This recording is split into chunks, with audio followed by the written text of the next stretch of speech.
Well, you didn't have much of a choice. If you were between 16 and 50, you had to be in the militia. It was for home defense. And even before the Revolutionary War, there was a militia because of the French and Indian Wars. So this was something that was already in place before the Revolutionary War started. Well, that's a very complicated question. I'd like to be home taking care of my family, but my duty lies here, sir. So we are here to defend our home and hearth.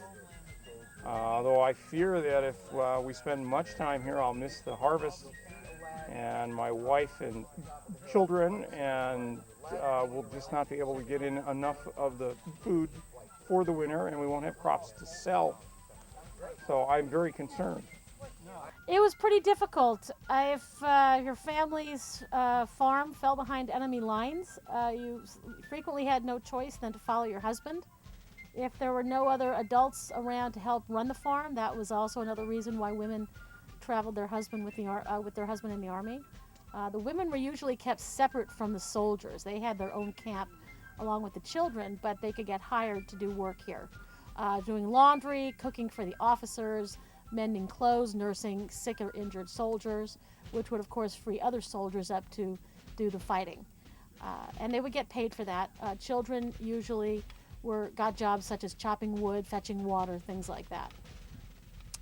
So there was something for everybody to do. You always kept busy doing something. In a Continental Regiment, it wasn't too bad, especially in our case, we're assigned to protect the Major General. So we lived better than the average soldier. We had good food most of the time. We had tents to sleep in. We had blankets. We had most of our things carried in wagons. So it was a lot different than living in a militia unit or another Continental Regiment where they don't have the luxury of a Major General to travel with. Life in the Continental Army is good. We have ample supplies of food. We've got more ammunition coming from Albany. It seems as though we have militia coming from all over New England, New York, even some New Jersey men, I'm told. Life is good. Well, I'm away from my family. We certainly aren't equipped like the regulars for this kind of duty.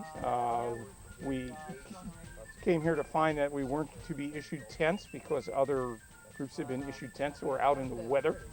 It's very concerned. We're not paid for the duty. We're expected to serve to fulfill legal obligations. I have to risk my own arms and my own equipment. It's very hard, sir, very hard. But the cause is just. Life is good. Life is good. Certainly better than it is on our esteemed foe over there. I understand they're down to quarter rations. Around here, I would be upset about the fact that during the French and Indian Wars, we cut a deal with the British Parliament that we were going to subdue men and supplies, and they were going to pay for it out of the Crown's pocketbook. And then all of a sudden, they're starting to tax us to pay for the war, and we've already done our part.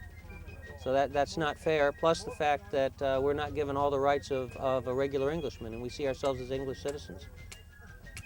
Well, the Continental Army is disorganized. The leadership here in New York, they've fired their best general, General Schuyler, and have appointed their worst general, General Gates.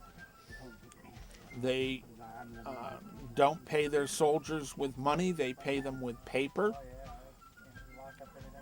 They don't pay their soldiers at all, really, so that when they do get the paper, it's 2 years out of pay. Inferior weapons, inferior leadership, inferior clothing.